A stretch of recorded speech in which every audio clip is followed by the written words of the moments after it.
Eva avait arraché le droit de vote pour ses sœurs et la poursuite pénale des séducteurs qui abandonnent conquêtes et enfants naturels. Elle l'appelait Revita. Ce diminutif du premier âge était juste pour celle qui avait été si peu certaine de son nom qu'elle avait assuré celui des enfants qui auraient le malheur de naître comme elle.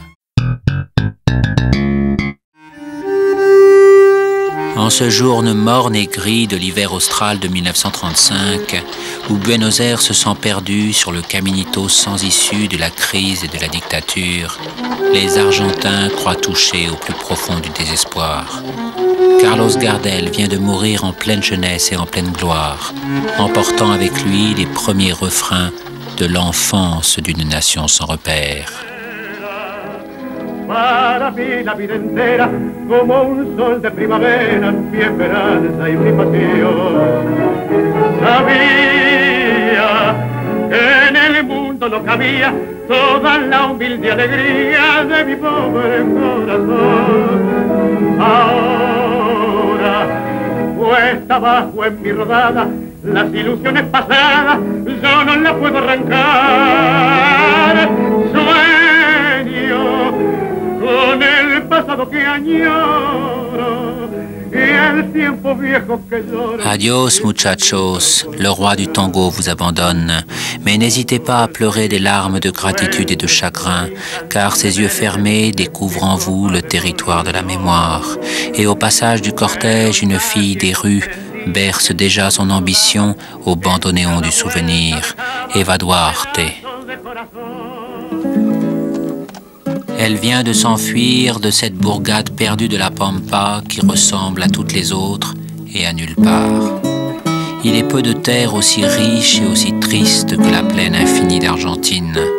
On s'y nourrit des miettes lancées par une poignée de maîtres, on s'y endort dans la mélancolie d'un horizon vide. Et depuis l'enfance, Eva conjure cette mort lente avec les récits des vies violentes. Celle des gauchos, les hommes à cheval, oubliant leurs bâtards et leurs femmes pour galoper loin des villages de l'ennui. Et puis aussi celle des guerres contre ceux qui possèdent les terres et la grande ville, et dont on dit qu'elles portent là-bas, très au loin, au nord, au Mexique, un nom mystérieux, la Révolution. Pancho Villa et Emiliano Zapata ont prouvé que la crainte et la soumission peuvent changer de camp, mais c'est au prix de beaucoup de sang versé. Et Eva sait déjà bien que si la colère est la même, c'est autrement qu'il faudra l'assouvir, sans cruauté et sans le rêve d'être celle qui accompagne les hommes pour la liberté et le plaisir.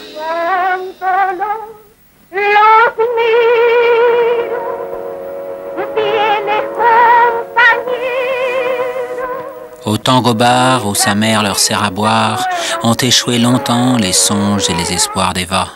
C'est un mauvais lieu que les riches montrent du doigt le jour et où ils se rendent secrètement le soir. Madame Ibarguren s'y connaît pour présenter des jolies femmes aux types qui veulent s'amuser. Elle n'est plus très belle, mais ses filles ne sont pas les moins appréciées de celles qui montent pour un instant dans ces chambres misérables dont elle détient les clés. Eva n'est qu'une enfant, mais elle sait qu'elle gravira très bientôt à son tour l'escalier des couples éphémères. Déjà, des garçons se sont battus pour elle dans l'arrière-cour et le chef de la police a accepté de passer l'éponge en lui demandant son âge avec une curieuse indifférence, tandis que son regard la dévisageait avec insistance. Partir. Partir loin des couteaux, de l'alcool et de cette poisse qui vous colle à la peau. Un joueur de tango fit l'affaire. Il venait de la capitale et y repartait le lendemain, trop saoul pour refuser la fraîcheur du jeune corps qui avait gravi pour la première fois en se serrant près de lui les marches conduisant vers un matelas crasseux, un ticket de train et Buenos Aires. La grande cité porteña était le cœur de l'Argentine, battant lentement au rythme des échanges, de l'abondance agricole et de l'océan y déversant les trop-pleins misérables de l'ancien monde. Mais le sang de la fortune n'y coulait que vers l'Europe, et l'oligarchie gardait son portefeuille à Londres et ses plaisirs à Paris. Ainsi, après avoir accosté à l'ombre des gratte-ciel des compagnies de courtage anglaises, les émigrants se retrouvaient pris au piège d'un mirage de grandeur pour une Amérique qui n'a pas marché, avant d'aller s'entasser dans de tristes banlieues mourantes au rivage d'un continent sans relief. Dans cette impasse où Eva louait son corps de bars en bars, quelques révoltés racontaient encore les terribles massacres de la semaine sanglante de 1919. Lorsque les Italiens et les Allemands, qui parlaient encore si mal l'espagnol, avaient fugitivement opposé les violences anarchistes de leur terre natale aux désillusions d'un terminus sans espoir. Eva écoutait ces récits d'après-boire. Quand on vient de Los Toldos, qu'on ne sait rien de l'Europe et qu'on est basque d'origine, c'est comme si l'on arrivait d'encore plus loin avec une sorte de longueur d'avance. Un Basque, justement, avait paru, le temps d'une décennie, vouloir forger une nation à partir des sociétés antagonistes qui se fuyaient du regard. Hipólito Yrigoyen, le président des classes moyennes en devenir. Un vieux type qui n'aimait pas traîner dans les salons et savait apaiser la foule. Tentative sans lendemain à laquelle l'armée du général Uriburu était venue mettre bon ordre après avoir pris ses ordres dans les bureaux de la City de Londres. Eva n'avait pas besoin d'être bien savante pour comprendre que s'il n'est pas d'Argentine sans le peuple, il n'est pas non plus de pouvoir pour ce rêve sans les militaires. Et puis à quoi bon penser à tout cela? Les âcres plaisirs populaires ont tout de même du bon pour une fille jeune. On y croise des bagarreurs en tout genre, comme ce colonel Perron dont ses copains boxeurs disent qu'il a beaucoup d'avenir, puisqu'il est l'ami de l'ambassadeur d'Allemagne. Oui, à quoi bon réfléchir à l'avenir d'un monde qui ne peut offrir que ce que donnent les hommes, parfum de populace et euphorie de carnaval. Il vaut mieux prendre garde à savoir mettre un pied devant l'autre dans cette mêlée confuse, en s'accrochant au sillage de la plus grande étoile, Libertad Lamarque. La ropa que impone el dejor ocultan la gracia del alma, con ella se ahuyenta el amor y el sueño del hombre se alarma, por eso se suelen quejar las buenas abuelas antiguas y al vernos pasar, ¡ay, Jesús, José y María! Eva savait que le cinéma serait sa première vraie chance, lui permettant de fouler ce sol martelé par les joueurs de polo où l'oligarchie saluait enfin les actrices. Mais elle ne décrochait que des figurations obscures et les aventures des grands joueurs ne lui parvenaient que par les journaux, avec cette photo obsédante du champion au corps souple qu'elle désespérait d'atteindre, Porfirio Rubirosa. Pourtant, au hasard d'un souper de première, elle s'était retrouvée dans une de ces belles villas de Belgrano où tout le monde parlait français. Elle n'avait jamais imaginé qu'on pût être si riche et raffiné que Victoria Ocampo et ses amis artistes, l'accueillant avec la gentillesse amusée que les aristocrates promènent sur les pauvres. Elle avait acquis ses repères, le cinéma cherchait une petite blonde sympathique, elle s'engouffra sur des plateaux mal chauffés et dans des magazines de dernier ordre. Ce fut un désastre, mais ce n'était pas grave. De toute manière, les films étaient mauvais. Soñé que la nieve ardía, soñé que el fuego se lava. Mirad qué cosas soñé, que hasta soñé que me amabas. Vos has soñado despierto, y no te hagas la ilusión, que una cosa es el cariño, y los sueños, sueños son. Jeu médiocre et vilaine voix. Pour le colonel Perron, en partance pour l'Italie, cela ne comptait guère. Il se souvenait seulement d'un joli corps adolescent en couverture d'un magazine acheté sur le port. E noi, come oggi, abbiamo sentito che il destino è nelle nostre mani e che esso sarà il capolavoro della nostra invincibile volontà. Cependant, l'entreprenant colonel ne rêvait pas seulement aux starlettes. Il suivait désormais auprès du Duce de rapides cours de rattrapage en dictature. Et il peaufinait à partir d'une profusion d'exemples latino-américains les contours de sa dévorante ambition personnelle. Ainsi, Trujillo, tyran particulièrement sanguinaire de Saint-Domingue, déguisé en notable respectable, l'intéressait beaucoup pour la manière dont il avait mis à son compte les richesses et les gens de son pauvre pays terrorisé. L'aventure de Cuba retenait également son attention. Une révolution populaire y avait chassé les tenants de l'oligarchie, abandonnant les palais et les rues de la Havane aux illusions violentes d'une libération nationale. Cependant, les riches avaient laissé passer l'orage, repérant parmi les insurgés celui avec qui il serait possible de pactiser. Un tout jeune métis avait finalement emporté l'affaire, Batista. L'homme démuni de scrupules mais non de charme était adulé par le peuple, que son physique de muchacho égaré dans ce tour de passe-passe. Enfin, au Brésil, l'aimable professeur Getúlio Vargas organisait d'ambitieux projets industriels et d'efficaces services de police avec la bonhomie d'un vieil intellectuel amateur de samba.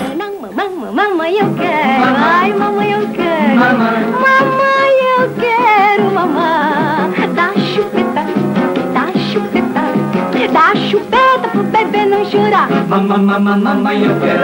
Mamãe, eu quero. Mamãe, eu quero, mamãe. Les aboiements des geôliers recouverts sous les refrains de Carmen Miranda, voilà qui donnait de quoi apprécier les artistes.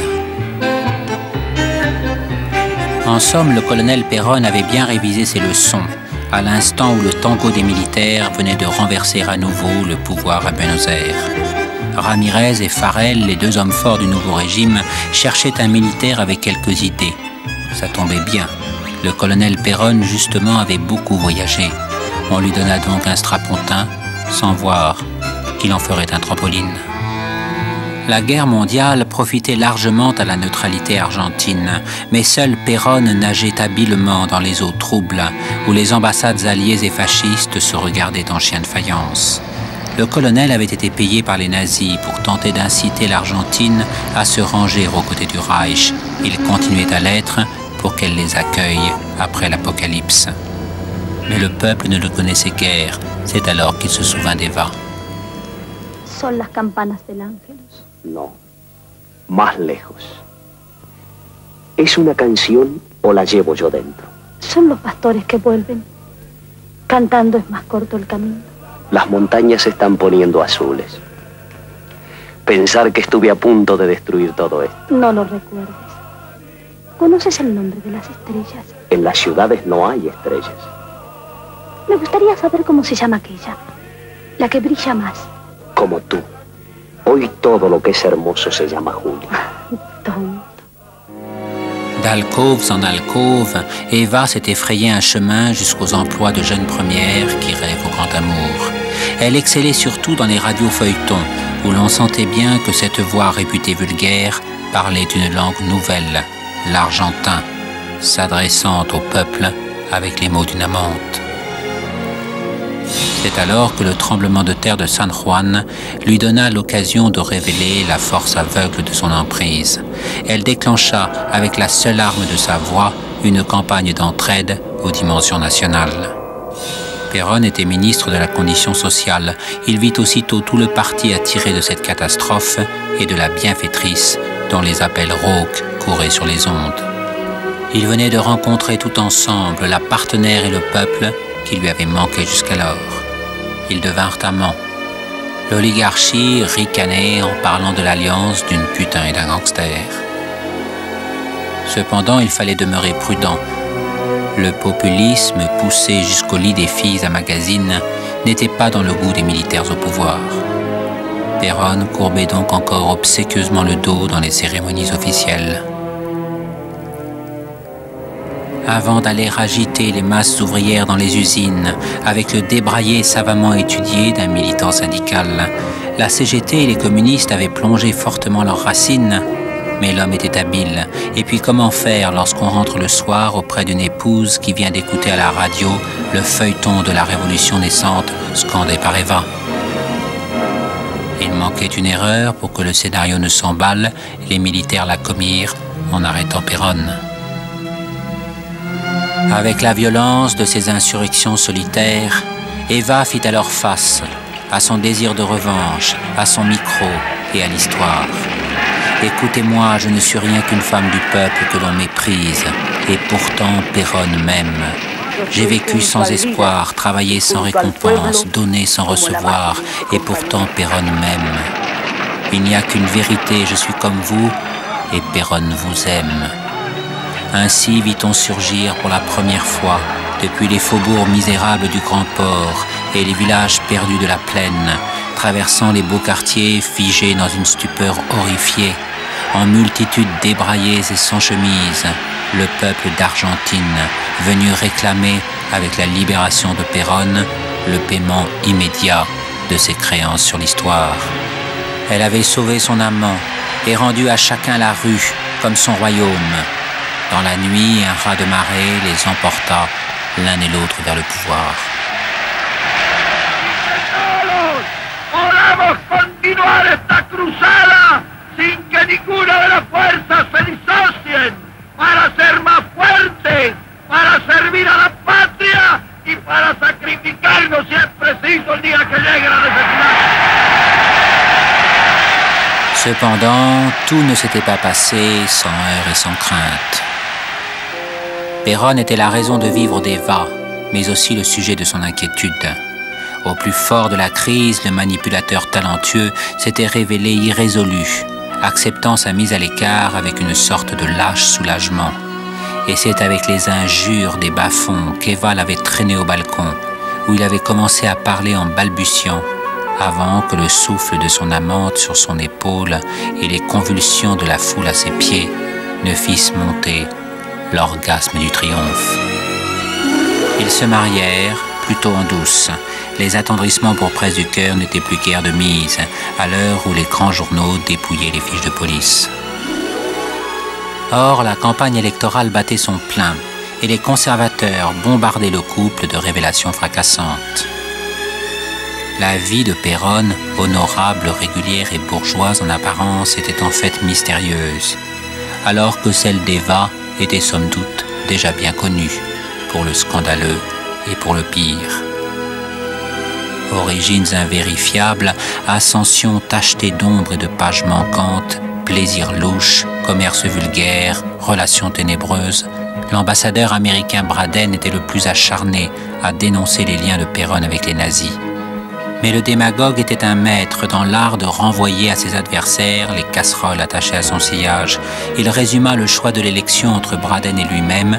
Le nationalisme lui donna raison. Il fut élu sans coup férir.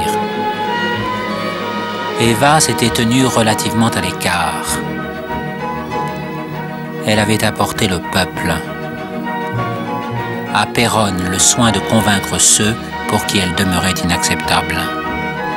Vieux routier du cynisme, il admirait la sincérité et les intuitions de sa jeune femme, tandis qu'elle le considérait comme ce père qu'elle aurait voulu chérir aux yeux du monde et qu'elle soupçonnait d'abandon dans sa vie intime. Un couple étrange, peu de chair, une tension obscure. L'amour n'est pas le bonheur et l'Argentine s'enfante dans la douleur. Cependant, pour Péronne, la politique de la rigolade était un des points forts du programme. Abrassos fervents, plaisanteries de meeting, courtoisie de velours, on avait beau être prévenu et faire la fine bouche devant son épouse, ce type-là avait un don inné pour se rendre sympathique et vous faire penser au premier contact qu'on était amis pour la vie. Et même Fangio, qui avait pris parti pour les conservateurs, était abasourdi par cette gaieté rassurante, tranchante avec la tristesse compassée des anciens présidents militaires. Et franchement, il n'était pas le seul.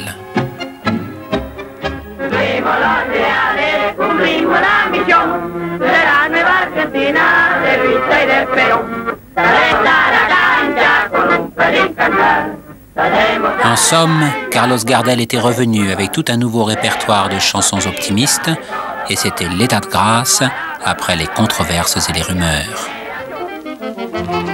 L'astuce de Péronne était aussi infatigable que son dynamisme.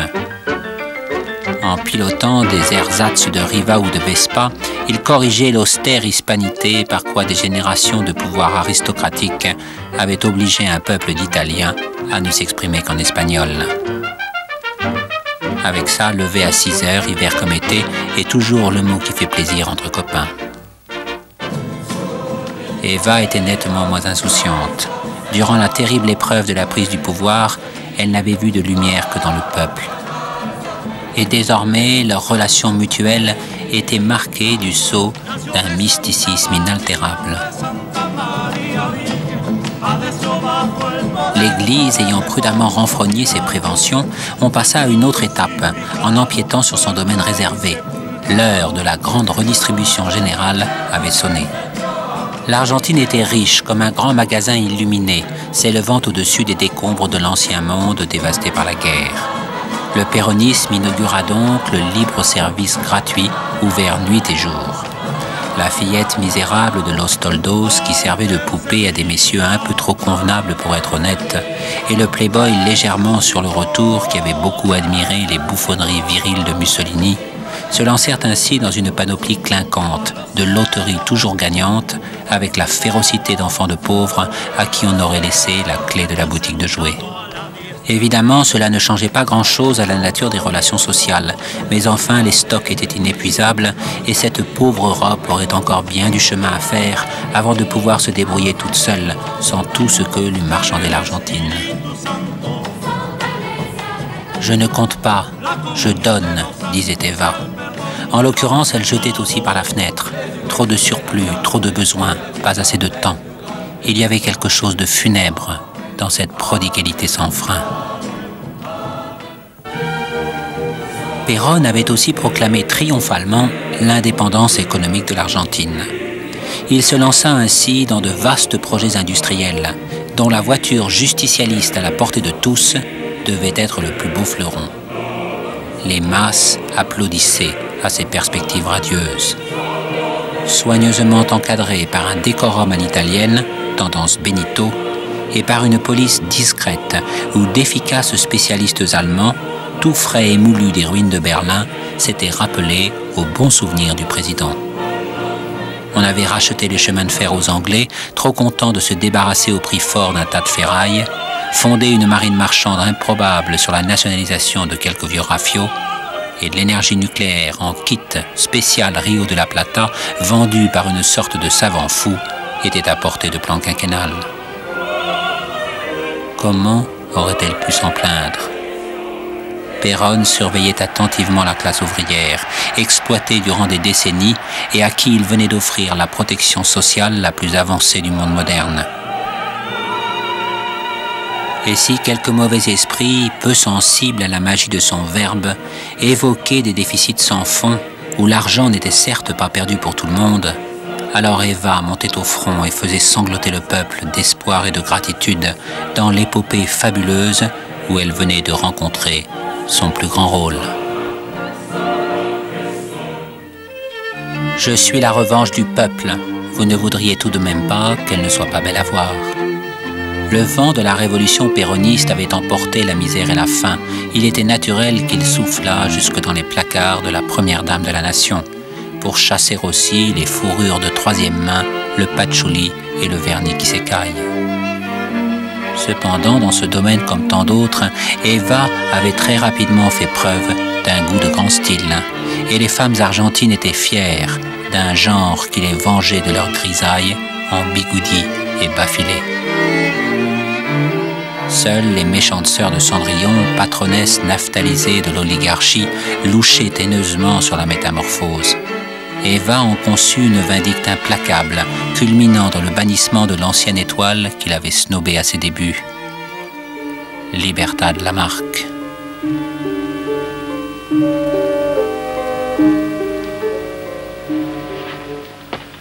Adiós.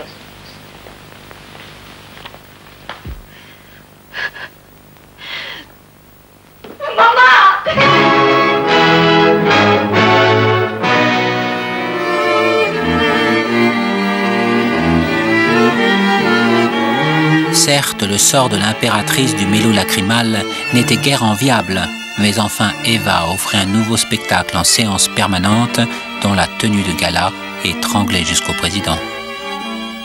En somme, les femmes de la classe ouvrière avaient gagné au change, la victoire des filles battues par la vie sur les pleurnicheuses du grand monde. Ce renversement était d'ailleurs bien tangible. Contre la politique des machos, Eva avait arraché le droit de vote pour ses sœurs et la poursuite pénale des séducteurs qui abandonnent conquêtes et enfants naturels. Elle l'appelait Revita. Ce diminutif du premier âge était juste, pour celle qui avait été si peu certaine de son nom qu'elle avait assuré celui des enfants qui auraient le malheur de naître comme elle. Evita, officiellement, n'était rien. Mais même pour les Argentins les plus hostiles, elle était le symbole d'une nation jeune et triomphante. Perón décida donc de l'envoyer en Europe libérée pour effacer les fâcheuses impressions de son carnet d'adresses un tantinet germanique. La première étape était pour Franco, hispanité oblige. Evita avait eu quelques mots avec l'ambassadeur d'Espagne qu'elle avait traité d'enfant de putain et qui s'était incliné devant elle en lui disant « Recevez, madame, les hommages de votre fils adoptif ». Bref, l'atmosphère était au beau fixe.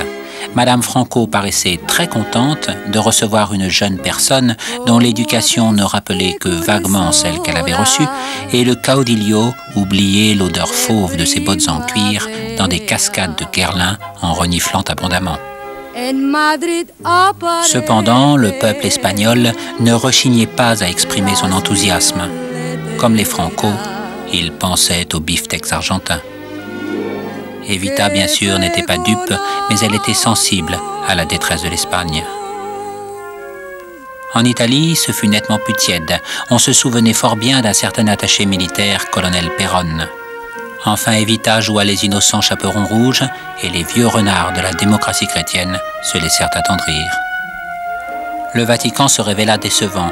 Evita avait réclamé la rose d'or, mais Pie XII ne consentit qu'à se fendre d'un chapelet en vieux chardon béni. Jolie robe tout de même, c'était toujours ça de prix sur Marie-Madeleine. Paris s'avéra nettement plus aimable. Contrairement aux rabat-joie de Saint-Pierre, les radicaux socialistes ont un appétit féroce et apprécient galamment les jolies femmes. Evita leur parut belle comme la fin du rationnement. Après que ces messieurs de la couture eussent été dévalisés par une sorte d'armée de sauterelles, Evita fit assaut d'élégance auprès de Madame Auriol, non sans tenter vainement de lui faire accepter le dernier cri de la voiture justicialiste dont la flatteuse réputation était parvenue jusqu'à Rambouillet. Puis elle hâta la fin de quelques ministres cramoisis, lorgnant sur son épaule nue, penché sur un fabuleux contrat de livraisons alimentaires. Tout cela était fort gai, et Aristote Onassis, dont la flotte était encore argentine, en profita pour négocier furtivement une nuit de Riviera délicieusement tempétueuse. Le retour fut triomphal, mais quand on arrive lentement de la mer à Buenos Aires, dans la lumière pâle d'un jour d'hiver, il est difficile de ne pas ressentir l'étreinte d'une mélancolie diffuse. La ville paraît belle et mystérieuse, repliée sur le recel de tant de vies perdues et de rêves échoués qui pourraient être les nôtres. D'immenses multitudes avaient quitté leurs usines pour l'attendre sur le port, entourant une grosse dame bien convenable, sa mère, et un amoureux effusif, le président Perón. Or, pour avoir si souvent côtoyé les échecs dérisoires de la grande cité et s'être persuadée qu'elle parviendrait à leur rendre un peu de la dignité perdue de sa propre jeunesse, Evita devina que les fantômes de la misère et de la solitude étaient toujours là, parmi la foule qui lui criait son amour. Et elle salua leur présence avec des larmes de gratitude parce qu'ils étaient son passé et des larmes de repentir parce qu'elle n'avait pas su encore les faire s'enfuir.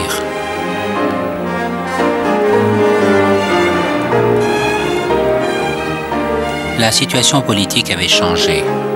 Perón, grisé par la popularité que lui assurait Evita, voulait modifier la Constitution pour obtenir un deuxième mandat et resserrer son contrôle.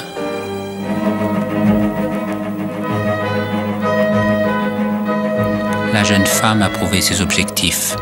On ne perd pas le pouvoir quand il reste tant à faire. Ce fut assez simple et une belle fête de plus. Le Parlement, mi-corrompu, mi-intimidé, vota la réforme, mais en se réservant avec la revanche des lâches le soin de s'opposer au choix du vice-président. Tout le monde avait fort bien compris ces manœuvres parallèles. Evita voulait la seconde charge de l'État et l'establishment politique s'apprêtait à formuler un refus insultant pour elle et pour les masses. Elle demanda l'arbitrage de l'armée. Les militaires curieusement l'appréciaient. Péronne les avait humiliés et ils avaient pris l'habitude de lui demander d'intervenir en leur faveur. Néanmoins, pour eux aussi, l'occasion d'exprimer leur rancune était trop belle. Ils firent part de leur opposition en l'assortissant de menaces sourdes. Elle se sentit abandonnée et trahie. Les conservateurs, percevant le flottement du pouvoir, en profitèrent pour manifester ouvertement dans la rue pour la première fois depuis très longtemps. Péronne avait coutume de dire « l'homme est bon et meilleur encore si on le surveille ». Mais cette fois, Evita n'avait plus les moyens de le tenir à l'œil. Elle prit les devants, sachant que seul le peuple pourrait comprendre la noblesse de son geste.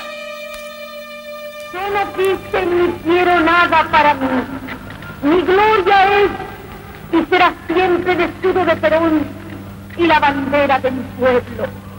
Y aunque dejen el camino jirones de mi vida, yo sé que ustedes recogerán mi nombre y lo llevarán como bandera a la victoria.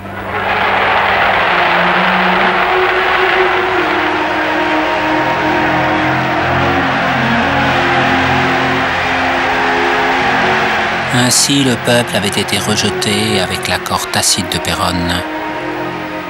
Elle se savait malade depuis longtemps. Avec la déception, ses forces l'abandonnèrent. Elle tentait bien sûr de cacher l'altération rapide de sa santé, mais rien n'y faisait. Pas même les ricanements de l'oligarchie qui auraient dû fouetter sa volonté. Je suis un moineau qui vole sur l'aile d'un grand condor. Elle croyait encore en la force du péronisme, mais Péronne l'aimait-elle encore? Porfirio Rubirosa, ambassadeur de son ex-beau-père, le sinistre Trujillo, salivait depuis plusieurs mois à l'idée qu'il pourrait l'épingler à son tableau de chasse. Le sémillant playboy sut profiter de sa détresse. Elle doutait de tout. Cette aventure lui donna l'illusion de pouvoir encore séduire. Mais lorsqu'elle comprit qu'il l'avait déjà oubliée dans les bras d'une autre blonde, Zaza Gabor, elle se sentit glisser dans une solitude infinie. Franchement, ça n'aurait pu tomber plus mal. Péronne apparaissait de plus en plus fascinée par le zénith de ses comparses dictateurs. À la Havane, Batista venait de reprendre le pouvoir par la violence.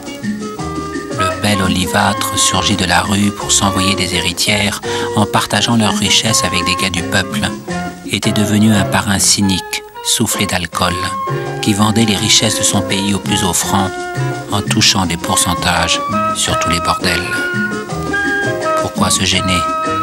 Il y a toujours un petit pourboire qui traîne. Vous en aurez un peu si vous me laissez faire. Autrement, la police vous emmènera faire une jolie promenade en mer. À cet égard, cela faisait longtemps que les requins au large de Saint-Domingue avaient eu leur comptant de protéines. Trujillo entamait tranquillement sa 3e décennie d'un règne atrocement cruel. L'île dont il avait massacré les dizaines de milliers d'esclaves haïtiens tombés sous sa férule lui appartenait corps et biens, et il trompait l'ennui que procure la banalité du crime en comptant les petites filles confiantes qui finiraient dans son lit et les notables apeurés alignant leur besogne parmi ses mouchards, ses comptes en banque ou ses bagnes. Péronne reconnaissait volontiers qu'il était certes peut-être un peu trop strict, mais enfin, en comparaison de l'urbanisme anarchique de Buenos Aires, n'avait-il pas construit avec Ciudad Trujillo la ville idéale de tous les dictateurs? Celle où le palais du maître est un bunker, où les rues sont désertes et où ce qu'il reste de pauvres désherbe les dernières mauvaises pensées au pied du bénéfactor figé dans une éternité de bronze. Oui, un peu trop strict, mais efficace. En fait, Péronne s'organisait au fur et à mesure que se précisait la fin prochaine d'Evita. C'est compliqué d'être réélu président de la République argentine lorsqu'on est un démagogue qui ressent une peur intime du peuple. Mais Evita lui demeurait absolument loyale, en s'accrochant à la fiction d'un régime protégeant la classe ouvrière. Elle augmentait la pression de son influence pour que la sécurité des pauvres compensât le pouvoir grandissant de la police et le pourrissement du droit. Et le peuple continuait ainsi à lui faire confiance, tant qu'elle serait là et qu'elle pourrait encore résister à la mort dont le froid s'insinuait sous l'épaisseur de son manteau de vison. Ne pars pas, Evita. Tu n'as pas le droit de laisser l'immense cortège de tes frères. Regarde, ils tentent de suivre ton sillage d'étoiles jusqu'au seuil de la nuit, parce qu'ils savent que les ténèbres les enseveliront sans recours, dès lors que tu l'auras franchi avec cette lumière que tu faisais rayonner autour de Péronne. C'est alors que le dictateur comprit dans un sentiment de panique ce que cela signifierait pour lui d'être seul. À cette commémoration de la marche des Sans-Chemises, où Evita se présenta une dernière fois devant le peuple comme le fantôme de ses espérances trahies. À cet instant, peut-être eut-il honte de tout ce qu'il n'avait su éprouver, et peut-être pensa-t-elle qu'il saurait tout de même sauver l'Argentine. Ne lui laissait-elle pas l'amour intact de la nation en héritage, alors que l'unique beau souvenir de sa jeunesse venait à la rencontre de son malheur, pour lui chanter le tango de l'ultime au revoir à son Buenos Aires querido. Que me quiera desde el azul del cielo, las estrellas celosas nos mirarán pasar y un rayo misterioso hará nido en tu pena. Dieu sait ce qu'il fait. Il y a des gens qui ne vivent que pour eux-mêmes et meurent sans souffrance. Moi, j'ai toujours vécu pour les autres et voyez comme j'ai souffert. Mais je sais que vous me rendrez justice. Ne pleure pas, noble Argentine. Ne pleurez pas, hommes de la campagne et des faubourgs, et vous, mes sœurs, qui vous recouvrez de noir, en venant vous incliner sur ce qui n'est plus moi. Je vous laisse Péronne. Veillez sur lui comme il le veillera sur vous. Et si jamais les profiteurs veulent porter la main sur lui, alors sachez que morte comme j'étais vivante, je serai parmi vous pour le défendre et réclamer justice. Et malheur à qui ne voudrait pas le comprendre. Ne pleurez pas, car la seule Evita que vous avez aimée est là, près, tout près de votre âme, lorsqu'elle se confond avec celle de la nation. Je vivrai toutes vos vies, actuelles et futures, et le fleuve de mon amour baignera vos fils et les fils de vos fils, pour que s'épanouisse la seule vraie gloire à laquelle humblement j'aspire, celle de vivre à jamais dans le cœur des hommes et des femmes d'Argentine. Tout ce que j'ai possédé au long de ma vie matérielle vous est désormais dévolu. Ce n'était rien au regard de l'amour que j'ai toujours conçu pour vous. Faites-en ce que vous voudrez, mais ne le laissez pas aux mains de l'oligarchie. Et si jamais elle vous le vole malgré tout, comme elle a toujours voulu vous dérober ce qui était le meilleur de vous-même, sachez qu'elle ne pourra jamais s'emparer de la raison de ma vie et de mon message, car nul ne saurait les arracher de votre âme, puisqu'elle est ce Dieu du ciel descendu en vous et que j'accompagne. Pour les jours et les jours de la République argentine, ceux du passé où j'étais déjà là sans le savoir, et ceux de l'avenir, autant qu'il restera une seule injustice et un seul malheur sur cette pauvre terre tant aimée. Eva Perón, le chef spirituel de la nation, est entré dans l'immortalité. La radio diffusait sans cesse le dernier message d'Evita, et la multitude inscrivait la sainte au calendrier des célébrations religieuses. Perón était bien décidé à se servir d'Evita. Il s'était exclamé un jour dans un mouvement d'humeur « Evita n'est rien, c'est moi qui l'ai faite ». Maintenant c'était vrai, elle était devenue sa chose. Le culte d'Evita fut ainsi une arme redoutable entre ses mains, attisant de haineuses rivalités entre les médecins qui se battaient pour embaumer le cadavre de l'illustre défunte et obligeant les fonctionnaires à observer semaine après semaine une minute de silence. Mais à l'abri de cette célébration permanente, Perón n'était plus qu'un dictateur comme les autres, à l'image d'un frétillant nouveau membre du club, Stroessner, le président du Paraguay, devenu son grand ami. Méfiant, craintif, c'est-à-dire dangereux, le Jockey Club, symbole de l'oligarchie, s'était retrouvé incendié par les nervis du dictateur, gaiement, car le régime avait fait main basse sur les alcools, en toute impunité, car il avait fermé la grande presse. Désormais, autour de Victoria Ocampo, la muse littéraire qui avait tant séduit Evita, les artistes et les intellectuels manifestaient résolument leur opposition. Les folles dépenses du régime avaient ruiné le pays au moment où l'Europe cessait ses achats.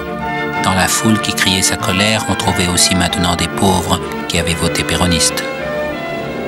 Heureusement, d'aimables lycéennes se montraient moins résistantes et d'évidentes aspirations littéraires leur faisaient confier qu'elles n'avaient pas seulement sauté sur les genoux du monsieur très important que leur avait présenté leur papa. « Appelez-moi Pocho, mon petit lard, ce sera plus gentil. » Les austères monsignoris argentins n'avaient pas lu Nabokov et ils rechignaient avec horreur devant le culte de la nouvelle Madone et le corps de ballet plutôt rose du veuf inconsolable. Perón commit alors la plus grave erreur de sa carrière en s'attaquant à l'Église. Pendant que l'on arrêtait prêtres et fidèles au cours d'échauffourées sanglantes, des spirites tentaient de communiquer en direct à la radio avec l'âme d'Evita avant d'aller arroser ces exaltantes macérations spirituelles dans les bordels que Perón venait de rétablir. Cependant, Evita semblait s'être inscrite aux abonnés absents, peut-être depuis que son frère Juan l'avait rejointe au Grand Central Céleste après s'être affronté violemment à Perón. Bref, la machine était devenue folle, carburante au feu des mitraillettes, des bombes lacrymogènes et de l'incendie des églises. Perón accomplit, Evita dignifie. Le vieux slogan avait toujours cours. Mais si Perón continuait à accomplir, Evita aurait été bien en mal de dignifier les résultats. Le suicide de Getúlio Vargas, le dictateur du Brésil, avait eu l'apparence d'un présage. Populiste sincère, il avait inspiré les débuts du péronisme et en payant l'échec de son idéal de sa vie, il lui rendait beaucoup de son honnêteté. Pour Perón, ces sacrifices héroïques n'étaient pas son genre. Mais l'armée, longtemps silencieuse, pour avoir été grassement corrompue, émettait désormais des craquements inquiétants. À Cordoba, plusieurs divisions s'étaient mutinées et la foule avait accueilli dans la liesse cette révolte péniblement réduite. Aventurier violent, mais aussi manipulateur pragmatique, Perón comprit qu'il était allé trop loin. Il voulut calmer le jeu en visitant en grande pompe le mémorial inachevé où reposait le corps d'Evita. La recette avait eu beau faire long feu, il en revint apaisé, avec un ton de vérité dans la voix. Para demostrar nuestra buena voluntad conjunta y nuestra disciplina partidaria, yo pido a todos nuestros compañeros una tregua en la lucha política. C'était trop tard, l'armée l'avait lâché. Elle se lançait maintenant à l'assaut de Buenos Aires. Mais il y avait plus grave, la classe ouvrière ne pouvait plus bénéficier des largesses d'un régime devenu exsangue. Elle laissa se dérouler l'agonie du péronisme sans réagir. Nous avons offert la paix et ils l'ont refusée. Luttons jusqu'au bout. Perón prononça son dernier discours dans le vide, tandis qu'un majordome chargeait ses valises bourrées de dollars. Quand les couilles de Perón traînent par terre, je les lui remonte à coups de pied. Pour être un peu gaillarde, l'expression d'Evita faisait mesurer au dernier carré des péronistes à quel point sa présence avait manqué tout au long de la crise finale. Et pour les militaires qui se disputaient déjà le pouvoir en factions ensanglantées, son souvenir n'en était que plus redoutable. Ils le poursuivirent d'une haine obsédante.